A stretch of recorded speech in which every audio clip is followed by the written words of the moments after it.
Eastern Africa was among the areas which whetted the new territorial appetites. But there was already an imperial presence here, the Arabs. They had arrived in different roles, merchants or conquerors, explorers and builders of sultanates. Some were just traders who came by dhow and went back to Arabia with the annual monsoon winds. Others settled along the East African coast, intermarried with Africans, and created new communities and city-states.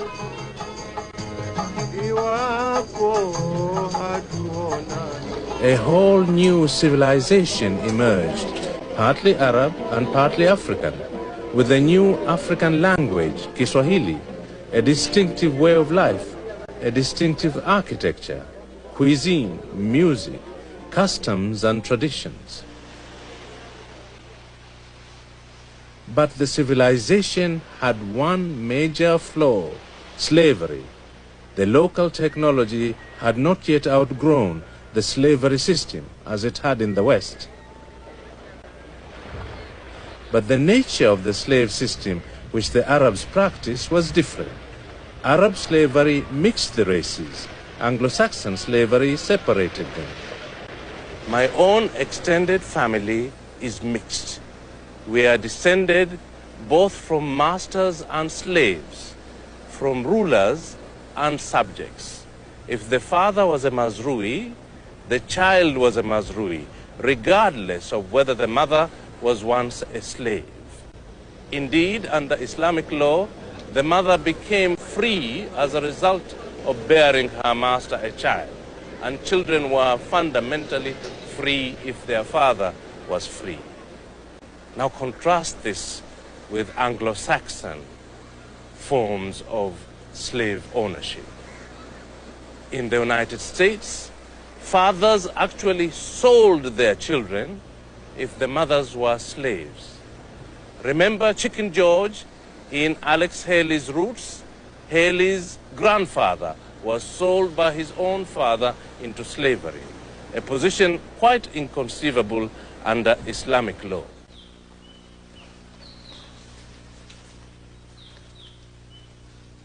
Of course, Arab slavery was evil, but Western slavery was often worse, and the Arabs have certainly suffered from Western perspectives of history.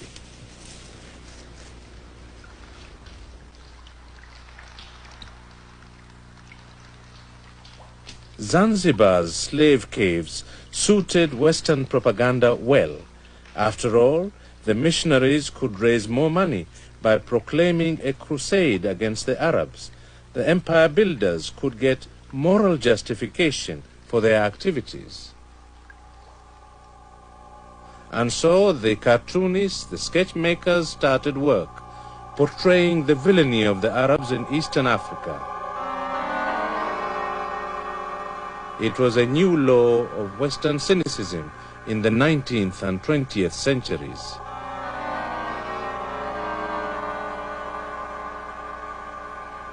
Have you ever stopped to wonder what happened to the slaves that the Arabs are supposed to have sold?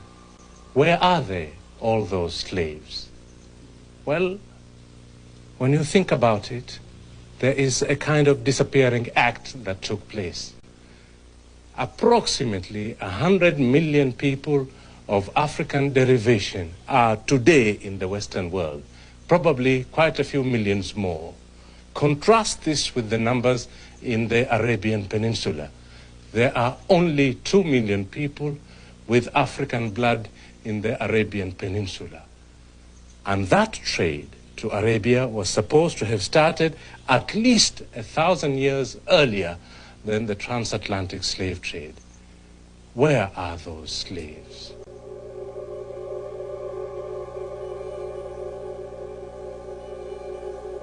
European cartoonists were not interested in such niceties.